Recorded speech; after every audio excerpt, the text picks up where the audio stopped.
Hi, everybody. This is going to be a little bit of a potpourri mixture of thoughts, but it's been a little while since I've shared thoughts. And just enough has happened in the past 2 weeks that I feel like I have to document some of it. It's crazy how much has been going on. And it all relates to the Bible. As crazy as this world is, the Bible tells us that God is in control. We need to put our trust in Him. Bible's very clear about what's going to happen to all of us when we die. We have a choice, heaven or hell, and that's based solely on our relationship with Jesus Christ.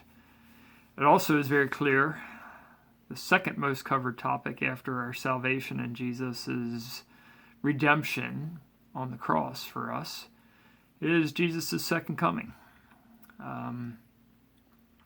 So the Bible gives a lot of signs about the nature of the world and the signs of the times and the conditions and things that'll have to happen.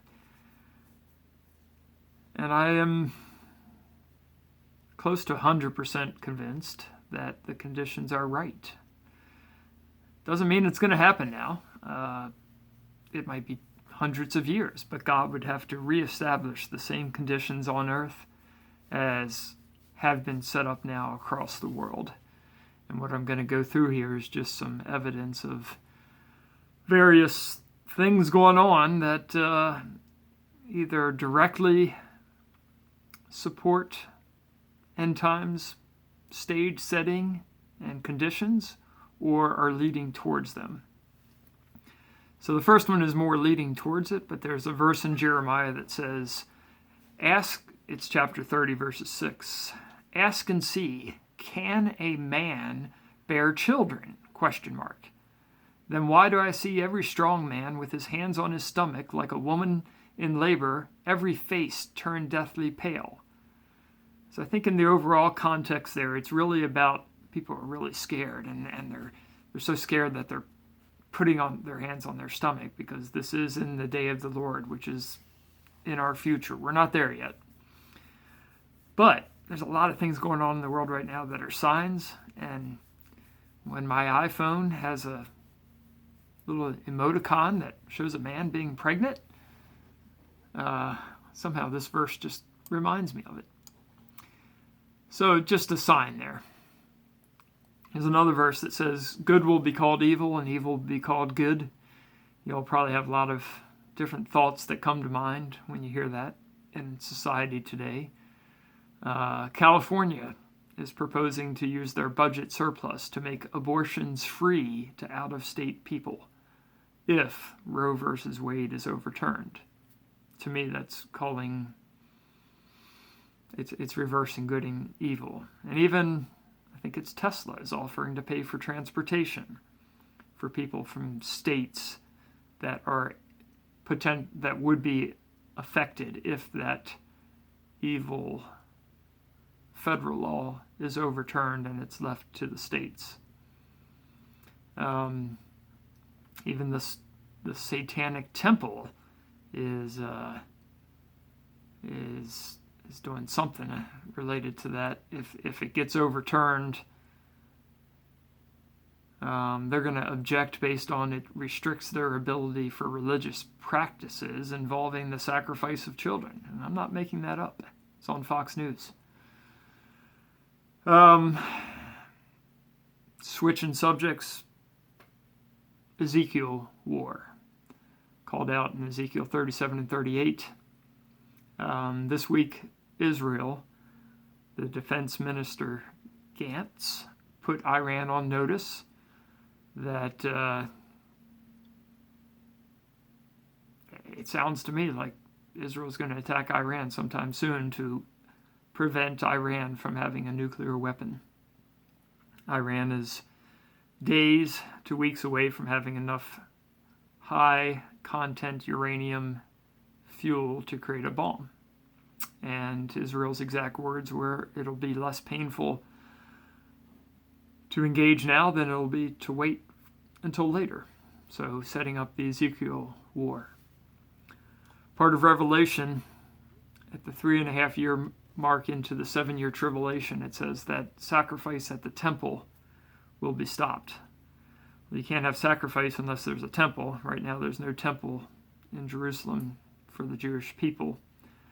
There's the Temple Mount, and there's a Muslim shrine up there, the dome of the mosque, a couple things up there, but there's no temple. However, all the plans have been put together, and I guess what's new recently is red heifers, which are required, pure red colored cows, female that haven't given birth yet, that's a heifer.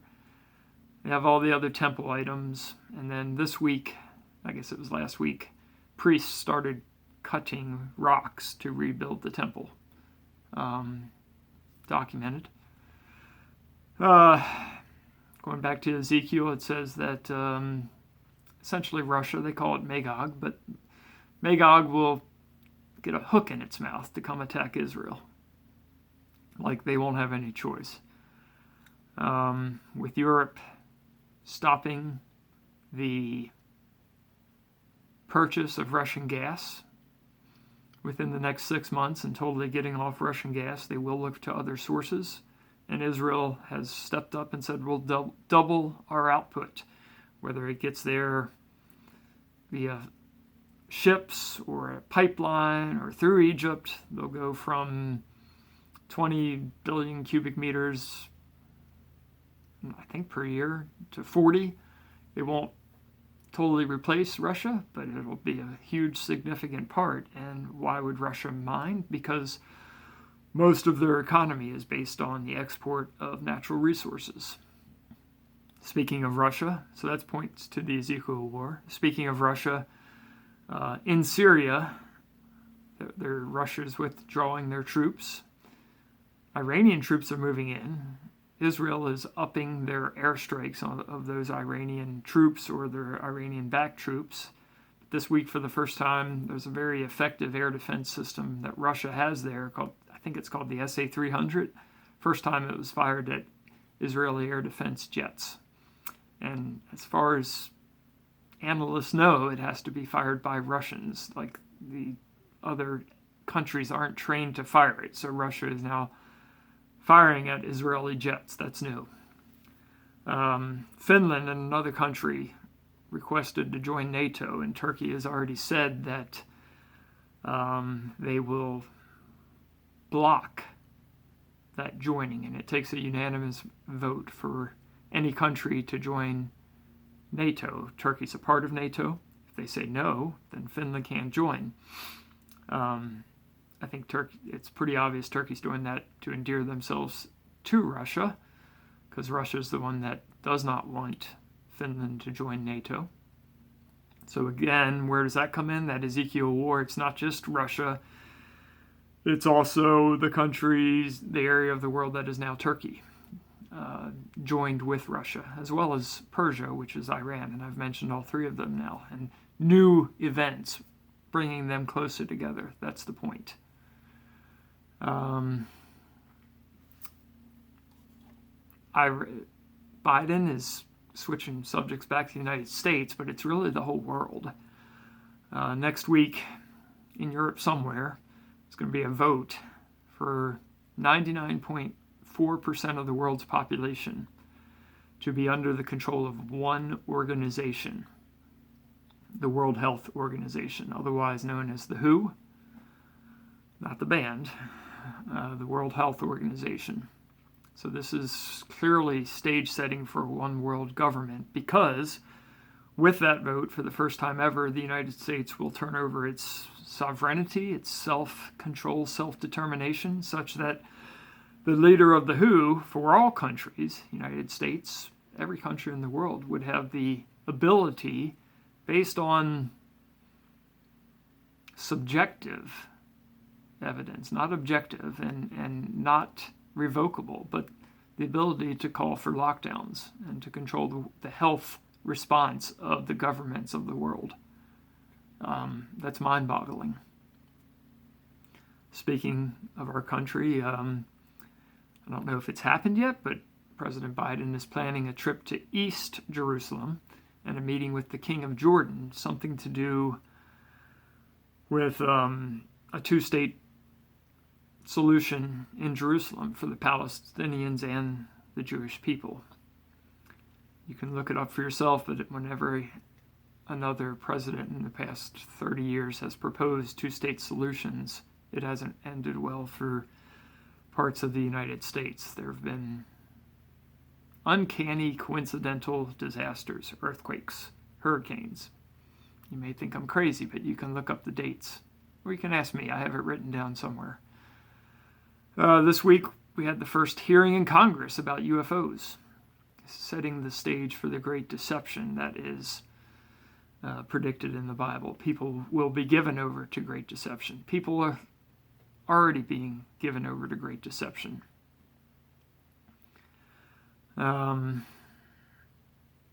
Wars and rumors of wars. North Korea is ramping it up again. That's nothing new, I guess, but it just builds on it. The imams of Muslim nations surrounding Israel have predicted that Israel will be destroyed by July 8th, 2022. So that's Ezekiel. It's also Psalm 83. China and Taiwan up in the air sorties over the island by Chinese jets as well as Chinese naval forces. Rumors of war at this point could change at any time. So that's just kind of a list of things from the past week. Today, President Zelensky from Ukraine is going to be talking at the World Economic Forum. What's the World Economic Forum? Well, they're driving a lot of the political and monetary changes in the world. And it goes right towards a one world government. They're accelerating their Plan 2030. The motto of that plan is, "You will own nothing and be happy." So you Google World Economic Forum, WEF, and tell me it makes you feel good. It won't. Lawlessness. Satan protesting the turnover of Roe versus Wade, the riots, the protests against SCOTUS, the Democratic Party encouraging those protests, the head of the Justice Department stating he won't prosecute such protests even if they turn violent. That's lawlessness. It's an example of lawlessness, which also is a characteristic of the day of the Lord. I'll finish here with Scripture again. Everything I said, I can tie to Scripture. I started with Scripture. I'll finish with Scripture. In Matthew chapter 24, around verse 40, it says, talking about it'll be like the times of Noah. People in that day were oblivious until the flood came and swept them all away. So it will be at the coming of the man. 2 men will be in the field, one will be taken and the other left. 2 women will be grinding at the mill, one will be taken and the other left. There are only 2 times in the calendar year when both of those events occur, that 2 men will be in the field and 2 women will be at the mill grinding grain. One of those occurs at the first time of harvest, late May, early June, or the other is in the fall. So, in the Feast of Pentecost, which is either around June 6th, as most say, or it could be a little bit later, during a full moon, June 15th, would coincide with the initial time that would occur. Maybe a clue is hiding in plain sight. I don't know.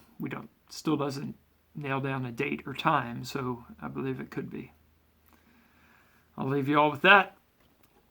Be ready. Keep your eyes up. Your redemption is drawing near.